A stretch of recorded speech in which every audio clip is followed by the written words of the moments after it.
The purpose of Bibliostat and data collection is not to cause stress. Hopefully, this presentation will help ease any anxieties you may have. There are 3 reasons for collecting data. 1, Virginia participates in the Federal Data Collection Program. It used to be called the Federal State Cooperative System, FSCS. Also, you need to have financial data submitted so that we can calculate your state aid. It is part of the documents required for your state aid. And lastly, the data is useful in planning and comparing overall operations of your library. The Public Library Survey is the responsibility of the Institute of Museum and Library Services, which contracts with a private firm to provide the survey and review the data.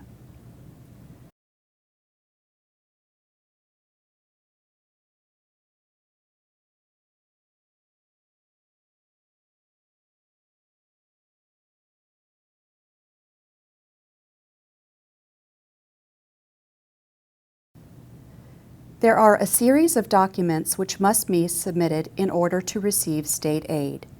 Library development staff contact you when documents are due. The financial report in Bibliostat is one of those pieces you will need to provide. At the bottom part of the screen, there is a link under the Public Library Data Files for you to make comparisons and use the statistics from the federal data. One of the problems in the past has been that this data tends to lag behind, but they are making an effort to be more prompt in making data available. For gathering data, Virginia uses a module called Bibliostat Collect. There is a companion module called Bibliostat Connect, which allows access to statewide data. It used to be provided to public libraries, but had to be discontinued due to the expense. While it is no longer available to libraries directly, library development staff can provide the information upon request. The new director at the Eastern Shore wanted to get an idea how her library compared to other libraries with similar populations. This slide shows a comparison in Bibliostat Connect for basic data elements.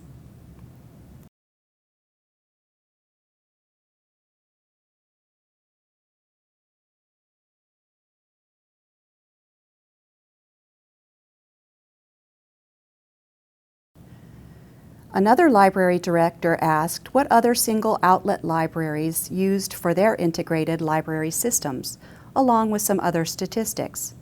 Often, library directors will use the listserv to request similar information from their peers, which can be time-consuming to both the requester and the responders.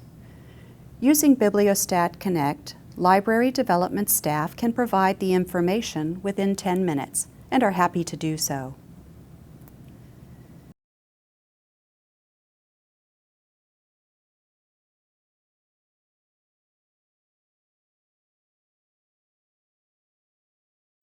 You are at liberty to count anything you want. What you report in Bibliostat is based on federal data elements primarily and a series of state data elements. The federal definitions are primarily the work of the Institute of Museum and Library Services. They work in conjunction with the Chief Officers of State Libraries, COSLA. The process for changing data elements involves a group called the State Data Coordinators. The process results in suggestions for changes, which then go to a statistics working group and eventually are presented to state librarians for consideration. Once a new or changed data element is approved, it takes 4 cycles before it becomes official, allowing libraries the opportunity to make adjustments. The federal elements are divided into 3 parts. The first part is what is answered by the state. The bulk of the data that you report is called administrative entity data. Think library system, such as total circulation. The third area is outlet data, where you report individual library data, such as bookmobiles, opening hours, etc.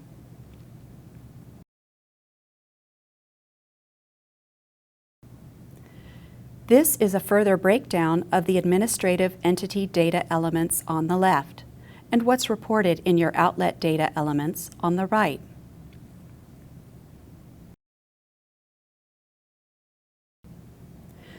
In addition to the federal elements, we ask you to submit some information for the state. This data aids library development staff in answering questions that are posed to us, such as which consultants libraries used in their planning process. A few years ago, the Secretary of Technology wanted additional information on libraries. Last year, we split this information into a separate section, Section 22, which goes directly to the Secretary of Technology. These are some of the technology data elements that the Secretary of Technology has requested.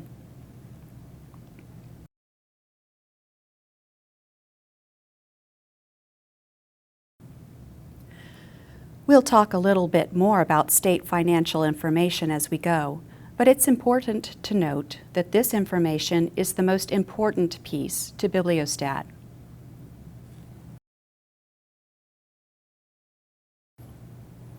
These are various sources from which you will derive your data. Some library systems are fortunate in that they can set up their financial reports the way they want to.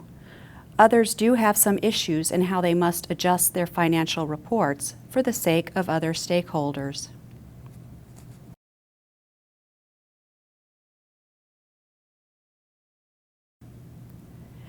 Sampling is a possibility if you don't collect the data year-round. During a sampling week, have a staff member dedicated to counting the needed statistics.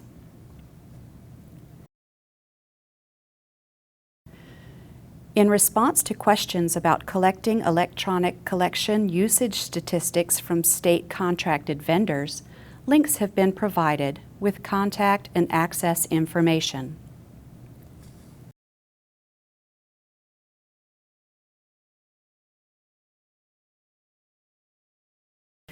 The one difference is Zinio. Currently, if your library already has Zinio items beyond what the Library of Virginia provides, you will have your own account from which to get your statistics. If your library only uses the Zinio collection which the Library of Virginia provides, you'll need to contact library development staff to get your usage statistics. Be advised that this arrangement may change after this year, as Recorded Books is transitioning some of their products.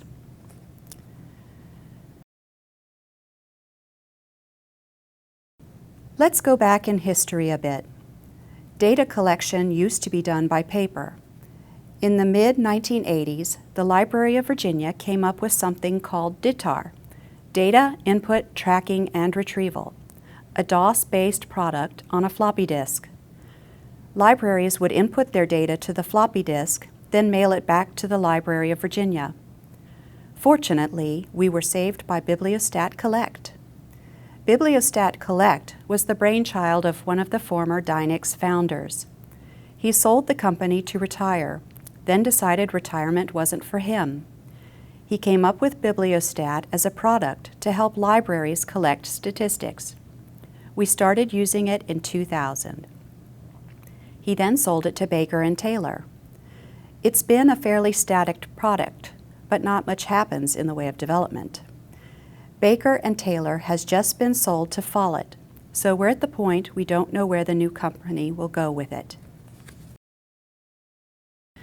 This is the link to the main page, as well as assistance information. If you have a problem, Nelson would prefer that you contact him first, because if you're having a problem, someone else may be having the same problem, and he needs to know about it. This is what the login page looks like. The browser requirements are here. Internet Explorer 6.0 or higher, etc. It says it won't work with Google Chrome, but I've used it. It seemed to work okay. The main thing here is if you're using Internet Explorer 10 or higher, you have to turn on Compatibility View. If you don't turn this function on, you will have a problem when you enter telephone numbers, salaries, etc. Before going live, you will receive your username, your library system's FSCS number.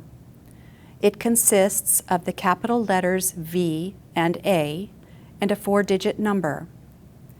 The password consists of the word pass, all lowercase, and 3 digits. This information will be sent to you prior to the opening of the survey. Keep in mind that these are case sensitive. If you would like to have your password changed, let Nelson know and he will do that. It is recommended that passwords be changed periodically for security reasons. The home screen will contain the current year's survey, and you will choose Continue Survey to enter data into Bibliostat. There is also an area on this page that allows you to choose previous year's surveys as a matter of reference.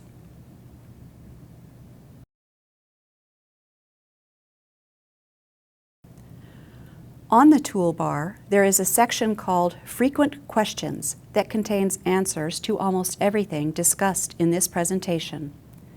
The other place to find answers will be in the instructions.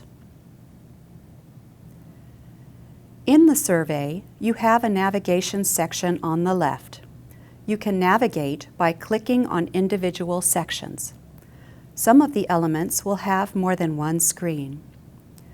The Show Last Year's Answers button will allow you to see the previous year's information in light gray above many of the fields. There are item numbers for each element, and the item numbers correspond with each section.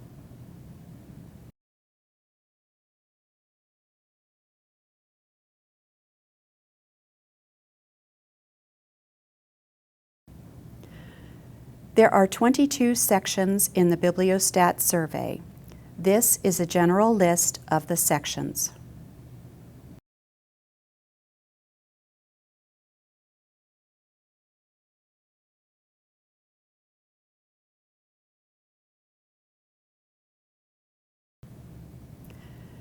As you go through the survey, there are a number of things you can use.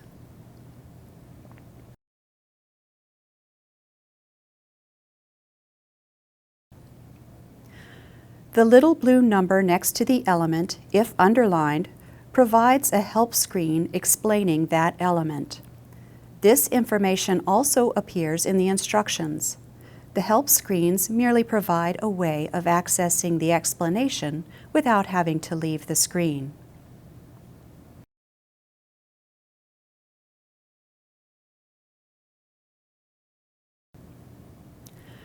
This slide illustrates the previous year's data, as seen in gray print above the current year's data entry field.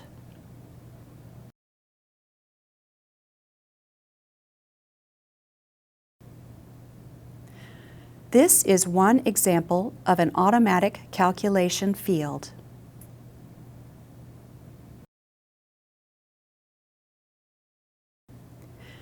Here is another example of an automatic calculation field with the formula written in red. It is important to note that automatic calculation fields cannot be changed unless the data leading up to that calculation is changed.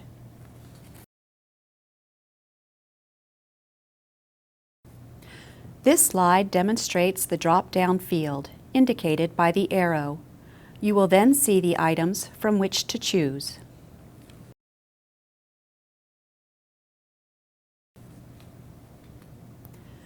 This is a narrative section. It is limited to 180 characters.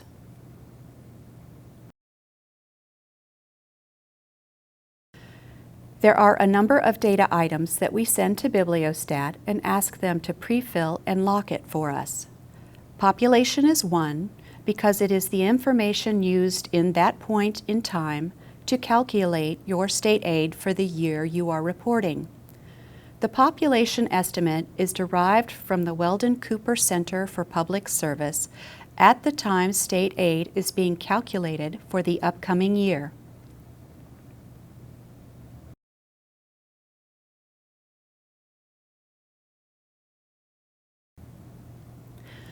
The other locked fields are the interlibrary relationship code and the state aid grant amounts.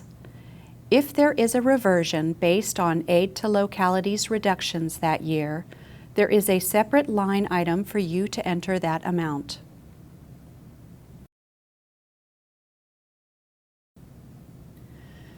New for this year, the system information, outlet information, and technology will be pre-filled and locked. The reason is that any changes at all, such as abbreviation instead of full name, or an extra space between words, will generate a match report from the feds that requires investigation into the reason for the change. If the data needs to be changed, put it in a note found on the far right side of the data entry field explaining the change.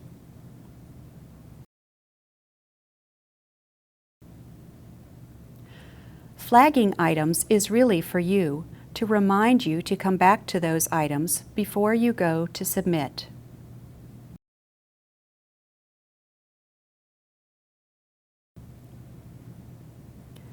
This is an illustration of a flagged item. There is a way to pull up a list of flagged items when you get to the end of the survey.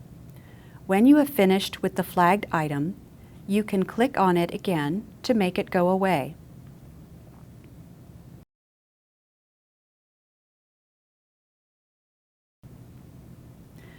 This is an example of the Save, Back, and Next buttons. This is an example of the Notes field. Click on the Back and Next buttons to move through the survey, or click on the appropriate section in the Survey navigation pane. Save your work as you go. The Save function can be quirky with calculated fields, so you may find it helpful to click Save before leaving each page so that the calculations remain completely updated. Some sections of the annual report may contain repeating groups to allow you to customize the size of your survey. You can add as many groups of the same questions as needed. For example, some libraries have 3 branches, some have 1 or 2, and some do not have any. With the repeating group, you can complete as many groups, branches in this case, as needed. A repeating group may appear in the annual report when you are completing information about branches, trustees, source of income, contracting municipalities, etc. This slide illustrates an example of repeating groups.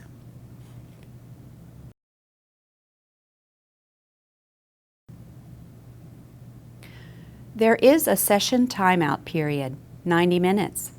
If your session times out, data will be saved. To be sure, save your data as you go. On the Status toolbar, there are tabs for edit checks, unanswered questions, flagged questions, and submitting the survey. The edit checks are coming primarily from the federal government and will show up in red. If you get to the end of the survey and edit checks appear, you can either go back to the note by that particular data entry field, or you can enter an explanation right here. Once you add a note and submit it, it will change to green.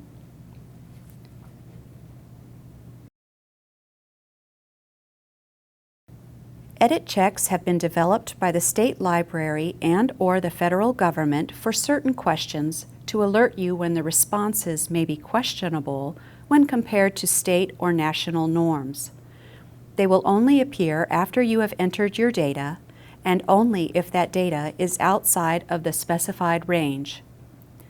The edit checks serve the purpose of letting you see the criteria and explain your data before it gets submitted to the state library. You may need to correct a simple typo. If the data you entered is correct, you need to write an annotation on the notepad to explain why that data is correct. The question will appear with the reason for the edit check below in bright red. If you annotate the response, the message will tell you whether to use the federal or the state note. If the data is incorrect, simply correct the data in the entry box. If the edit check is on an automatic total and the figure is wrong, you will need to change the data in the contributing questions. To view the list of questions you have flagged or have not yet answered, go to the Status page and click on the Flagged Questions or Unanswered Questions tab. One tip to note with the printing function is that you can print a blank survey at the beginning of your data collection and pencil in your information as you go along. It helps to enlist other members of staff to fill in certain sections as a way of easing the workload. You can print the completed survey and the annotations. Here is an example of choosing to print the entire survey with current year's data only. You also have the option of selecting only a certain section to print. There are several print options available to you. You can choose to print the entire survey, selected sections of the survey, with or without the current year's data, and with or without the previous year's data. Click on the appropriate radio button for your selection. If you are choosing a particular section, click the down arrow at the right of the selection box and select the section you wish to print. You can also choose to print the report in either PDF or HTML format. The main difference between the two reports is that the PDF report has a page break between each section, and the HTML does not. That makes the HTML version consume a little less paper if you do not need each section to start on a new page. The HTML version also generates the report in less time. A separate window will open when the report has been generated. If you wish to print a copy of the PDF format, click Show PDF Report. The formatting may take a few minutes. When the report has been generated, Adobe Acrobat Reader will be started. Click the print icon at the top left of the reader screen to print a paper copy.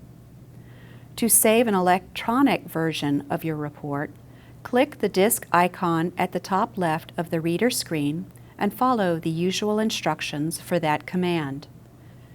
Your survey will be saved as a PDF, portable document format file. If you want an HTML version, click Show Web Report. Once it appears, simply go to the File menu and select Print. To save the electronic version in HTML format, go to the File menu and select Save As and follow the usual instructions for that command. Printing annotations. You can print local, state, and federal notes all on the same report. The procedures are the same as for the survey report. Here is an example of printing annotations.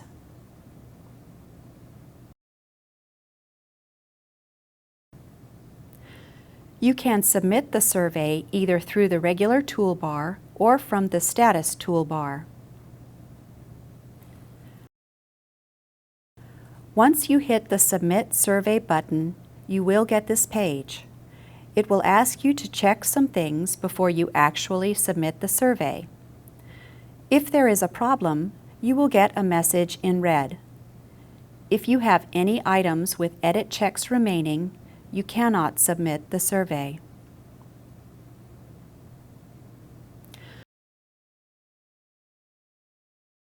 Let's talk a little bit about changes for this report for 2016.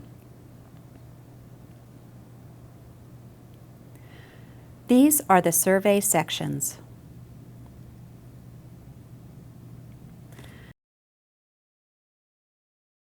These are the guidelines. The survey will cover July 1, 2015 to June 30, 2016, with one exception. The summer reading program stats, regardless if they run through July and August, will all be reported in this survey. When you are counting your staff for MLS library positions, you are counting positions, not MLS degrees. If you have an MLS working in a non-MLS position, you don't count it.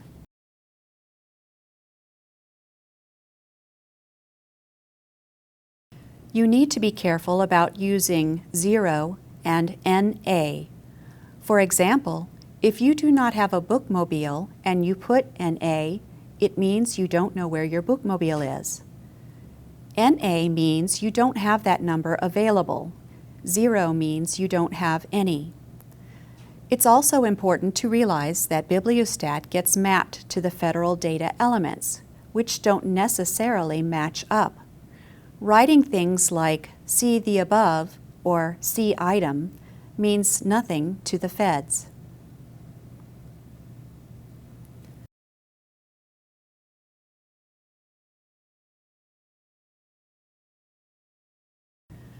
What's new for this year? This is a biggie.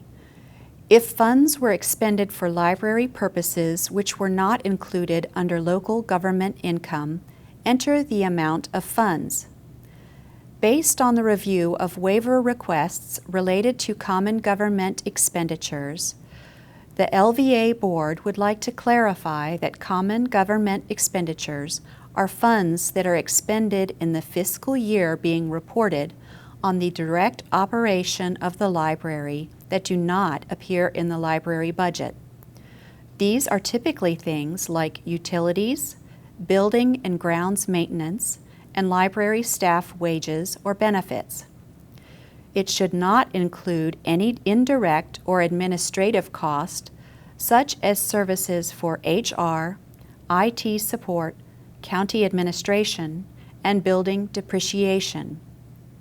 If you are using any data from a cost allocation plan, the plan must be from the same fiscal year and include only direct costs. Contact your fiscal officer to determine these costs. You must submit documentation from the local fiscal officer to support common governmental funds. Because we anticipate there will be a dip in common governmental expenditures for various libraries due to this new requirement, we will be reviewing expenditures and submitting related drops to the Library of Virginia Board as a technical waiver.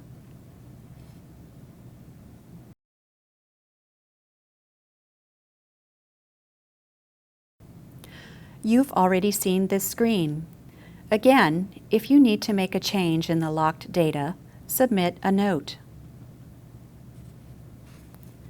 There are two new state data elements this year, which are kiosks and total, local, and common government expenditures.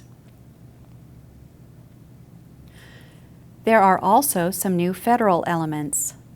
The good news is that we are already recording and counting them. The difference between electronic circulation and electronic content usage is that the circulation item has a due date or expiration date. If a patron downloads information or prints it and takes it with them, it's considered electronic content usage. If you're not currently reporting OPAC and homepage statistics, you may want to consider doing so.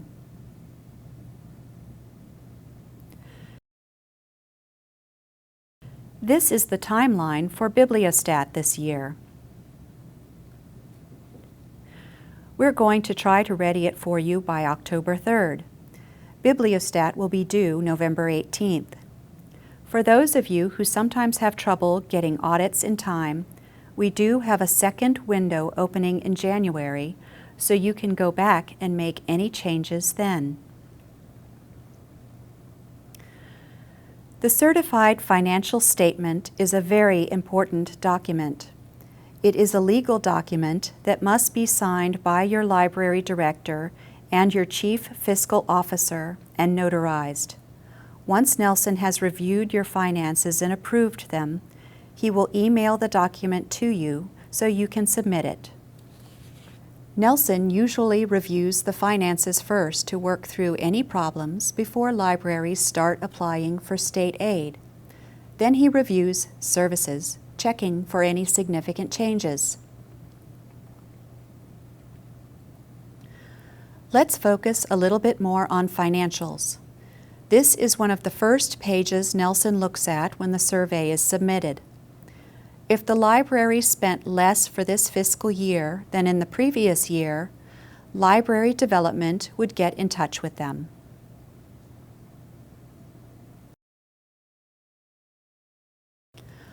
On this next page, the example shows that everything balances nicely.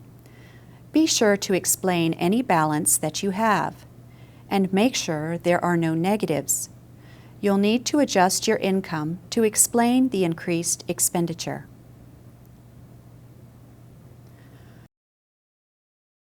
One word of caution, especially for regionals. You need to be careful if you're carrying over any federal money. Do not put federal money in a reserve fund. That's commingling. And the problem with it, in the state's perspective, is if you bring federal money forward, put it in a reserve fund, carry it forward for a few years, bring it out of the reserve fund, and actually apply it to your expenditures, it becomes local money. This will then impact the state aid calculation. So putting anything other than local money in a reserve fund is a no-no.